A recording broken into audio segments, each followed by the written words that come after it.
cousin Nate's been in the Coast Guard for over 10 years now. He's not the kind of person who makes things up. He's probably the most no-nonsense guy I know. Practical, level-headed, not into ghost stories or supernatural stuff. Boats, routines, and logic. That's Nate. He told me this story in the summer of 2022, and I made him repeat it multiple times. Every time, the details matched perfectly. Stuck with me, because what he experienced in 2017 still gives me chills. That year, he was assigned to a lighthouse off the coast of Maine for a 2-week maintenance rotation. The place was called Matinus Rock. Remote as hell. You could only reach it by boat or helicopter. Just a jagged, wind-beaten island with one lighthouse and a small outbuilding for tools and fuel. No power lines, no plumbing, barely a cell signal. The lighthouse runs on automation, but it still needs hands-on maintenance. Normally it's a solo assignment, but due to strange electrical issues the year before, they sent 2 men, Nate and a guy named Russell. The first few days were uneventful. Windy, monotonous, same tasks over and over. Check the beacon systems, top off the diesel generator, test backup batteries, scrape salt buildup. At night, they read books, played cards, ate canned food. It was dull, isolated, but nothing out of the ordinary. Until the 4th night. Nate woke up around 2 a.m. He didn't feel sick or scared, just off. He described the air as heavy, like the kind of pressure before a lightning storm. Only the sky outside was clear, still. He sat up, trying to shake the feeling. That's when he realized something. The lighthouse beam wasn't rotating. That light was supposed to sweep across the ocean like clockwork, even during routine downtime. It not working was a big deal. He woke Russell, and together they climbed the spiral staircase to check it out.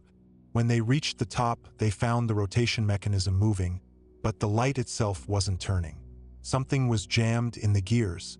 It looked like a big, dark cloth, possibly a blanket or an old coat, wedged deep into the system. It was soaked and slimy, coated in mossy grime, reeking like rotting seaweed. The windows were sealed. The door had been locked.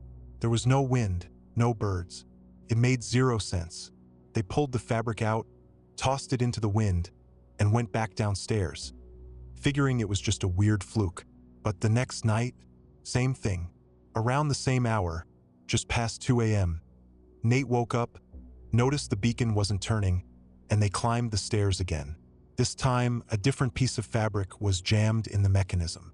It was smaller, looked like a red, old-fashioned scarf. The edges were frayed, soaked with seawater, and covered in tiny barnacles like it had just washed up from the ocean floor. That's when Nate said he stopped believing it was coincidence. They checked every inch of the place, doors, windows, equipment storage. Everything was locked up tight. Either someone was playing games or something was trying to mess with them. From that night on, they blocked the stairwell with crates after their last nightly check. They double-locked the beacon room. They even braced the front entrance. But on the 7th night, something happened that Nate won't even try to explain. He was lying in bed, drifting off, when he heard Russell whispering. Only he wasn't whispering to him. Russell was murmuring softly toward the far corner of the room, like someone was standing there. Nate sat up, asked him what he said. Russell blinked, confused, said he hadn't been talking. Later that same night, Nate woke up again and saw Russell sitting at the window, staring out at the rocks below. When asked what he was doing, Russell said he thought he'd seen someone, barely visible, standing near the shoreline in the edge of the beacon's light the night before, watching them, then gone. From then on, things just unraveled. Russell stopped sleeping, stopped talking much. He spent hours just gazing out the window, eyes distant.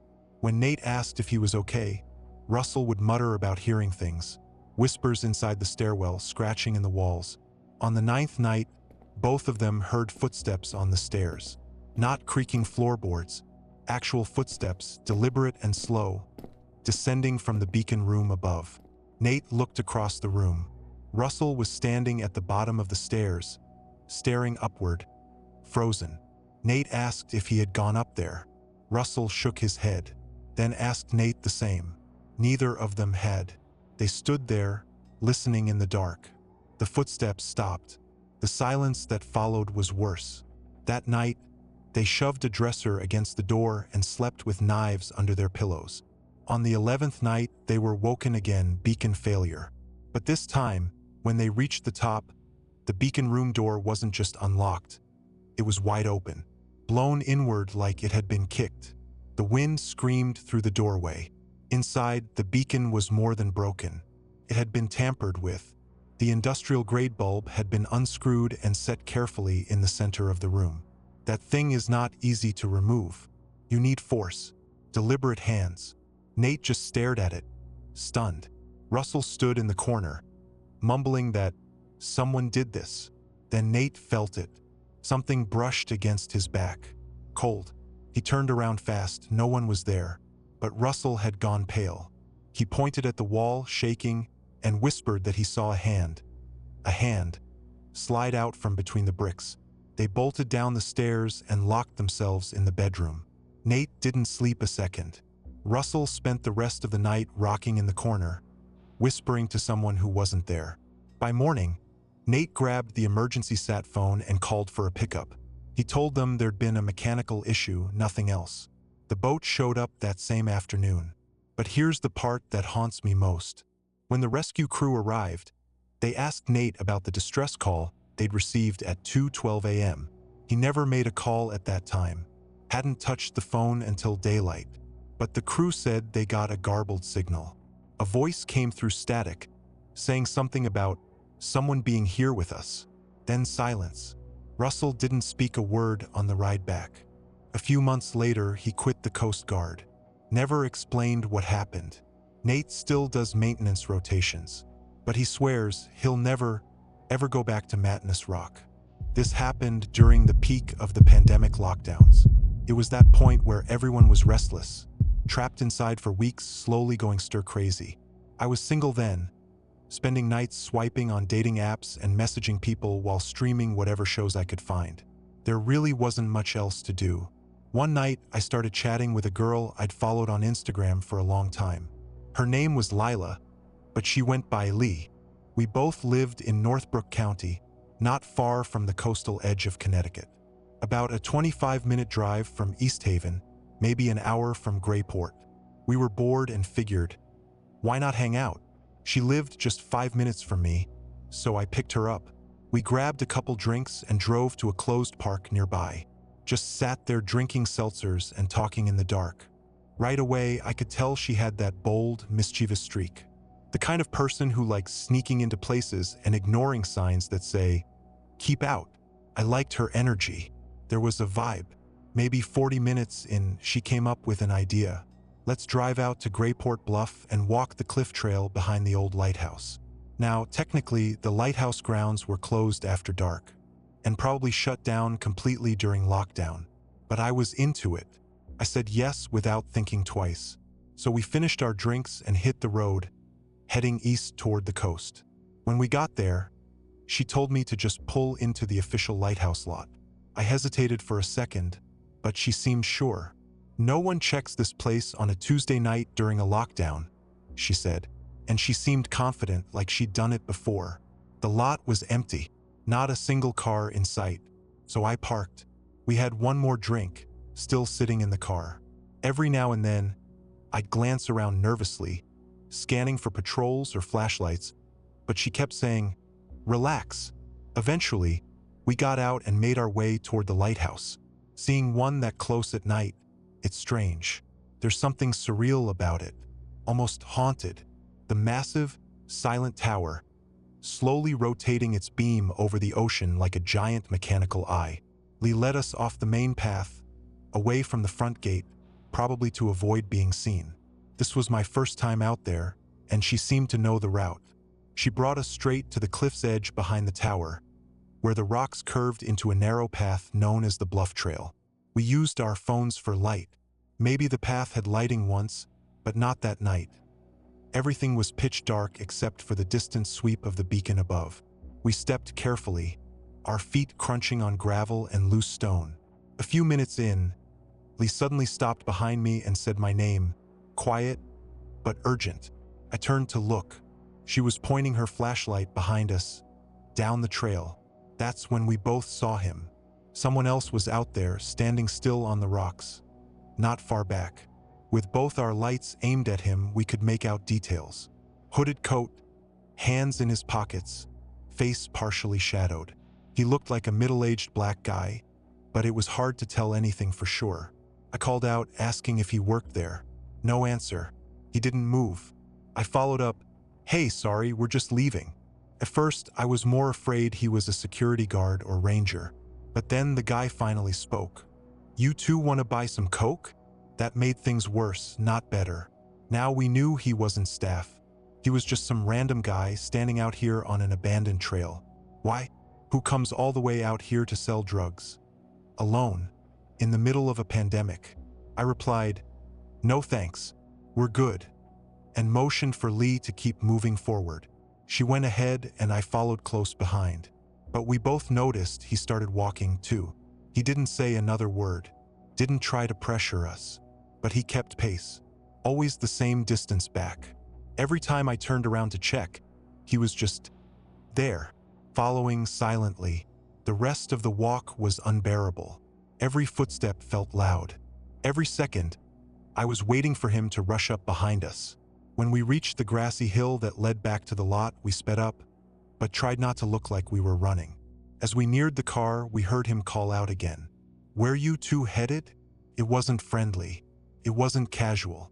It felt off. I didn't answer and told Lee to keep quiet too. That's when we noticed movement. Two more figures stepping out from the darkness behind us. Now it wasn't just one guy. It was three. I didn't want to bolt, afraid it'd trigger them to chase. But one of them yelled something else we couldn't make out. We reached the car, jumped in, slammed the doors, and that's when all three of them were suddenly right there. Hands on the handles, yanking at the doors. I locked them just in time. I swear, seconds later, two of them tried different doors, one on each side. I threw the car into reverse, only direction I could go without hitting anyone. As I backed out, one of them kicked the door panel. Another smacked the rear window, but they didn't run after us once we started moving. Just watched us drive off. We didn't speak much on the ride back. Both of us were buzzing with adrenaline. When it wore off, the silence settled in. I dropped her off and we called it a night. We did hang out a bunch after that and we still check in sometimes.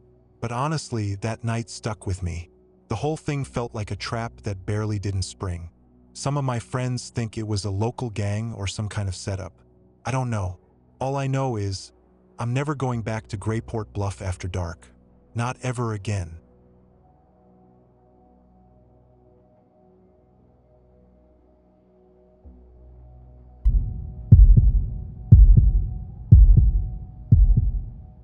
My name's Marcus. What I'm about to share is a story told to me by an old friend named Dean, someone I've known long enough to trust completely. I recently asked him to write the full version out in detail, and he gave me permission to share it here. It stuck with me for years, not just because of what happened, but because of what never added up afterward. Dean wasn't the type of guy to exaggerate. He was in his early 50s at the time, stocky frame, tan skin from decades of coastal work. He spent most of his career in marine repair and shoreline engineering. If something broke near the ocean, a buoy line, a dock piling, an old bridge structure, he was the one who'd get called in.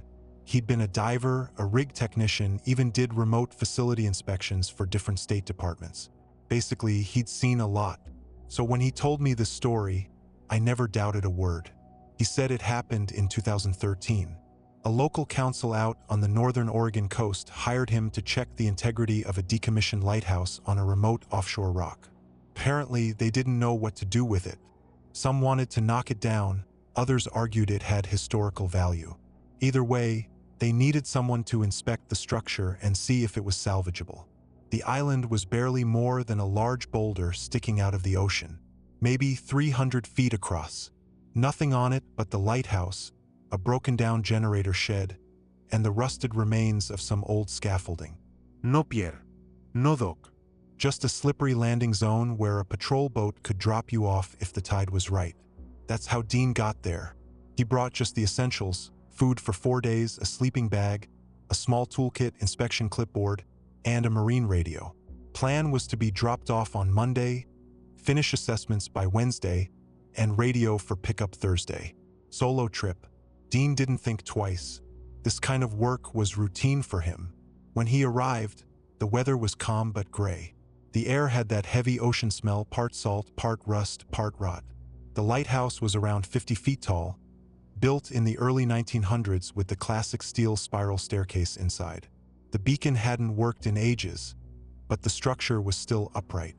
Dean got to work right away, checking support columns, testing the stairs, marking the condition of windows and door frames.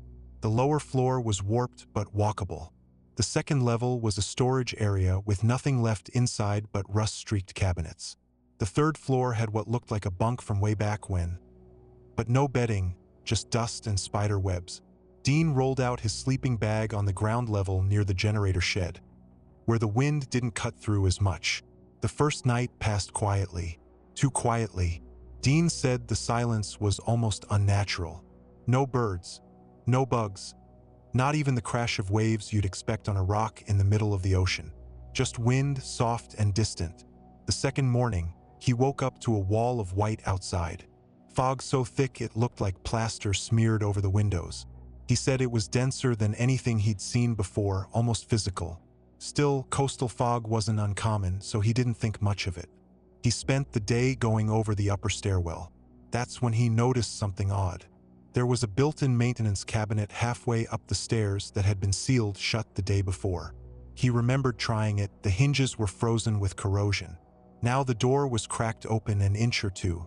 He assumed moisture had warped the frame, but when he opened it further, he spotted a small box inside. Wooden, damp, maybe the size of a lunch tin, and entirely covered in a film of green moss, like it had just been dredged out of a riverbed.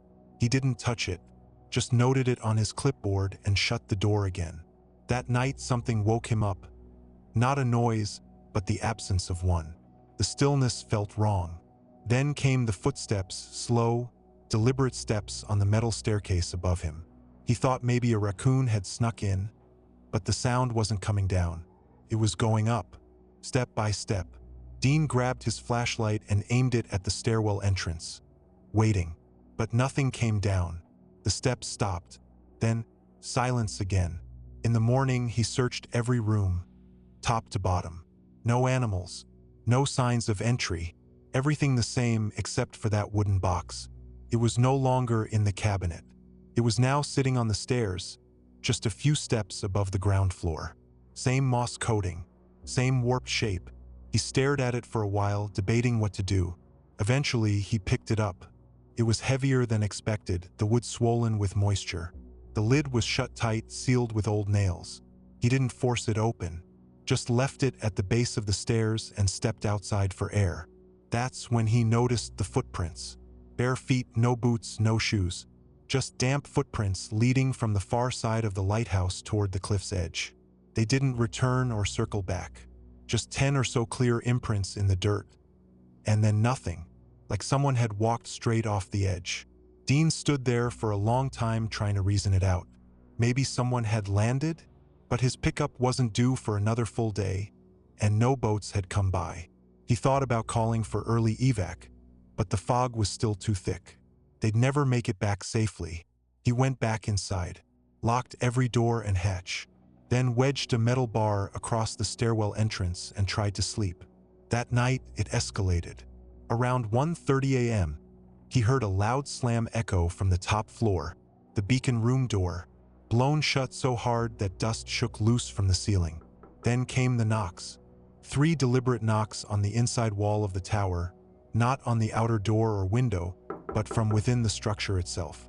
Like someone was behind the wall, rapping gently with their knuckles. Dean didn't move. He just laid there in his sleeping bag, frozen, flashlight gripped in his hand until the knocking stopped. At sunrise, he checked again. The box was gone. The cabinet door fully open. He'd had enough. He radioed in, claimed a sudden medical issue, and requested immediate pickup. They said they'd try, but visibility was still bad. He packed up and sat by the rocky ledge where he'd been dropped off. The fog didn't let up. In fact, it got worse. He couldn't see more than a few feet in front of him. He waited nearly 7 hours. By then, the sun had started to drop and the temperature too. He heard gravel shifting behind him, slow steps, close. He turned, but saw nothing, just a wall of white. He backed up to the cliff's edge and stayed there, gripping the radio, until he finally heard the boat horn. The deckhand helped him on board and asked why he looked so pale. Dean just said the place wasn't safe. Back at the office, he filed a minimal report. Said the structure was unsound and unfit for restoration. He never mentioned the box or the knocks. Said he didn't want to sound like he'd lost his mind. He finished a few more jobs that year and then stopped doing field work entirely. Said it was time to stick to land-based contracts. I asked him once, just once, if it was really that lighthouse that changed everything. He didn't say yes, but he didn't say no either. He just looked me dead in the eye and said, "Some places, they just need to be left alone, left quiet." I tried to research the location. I had coordinates he'd scribbled on a napkin once, but they didn't lead to any registered structure. I checked county files. There's mention of an old navigation tower out there somewhere, but no name, no history. It's like it was never even there. And that, more than anything Dean ever told me, is what really stays with me. Not the strange things he heard, but the silence that followed. Like no one else ever wanted to talk about it or remember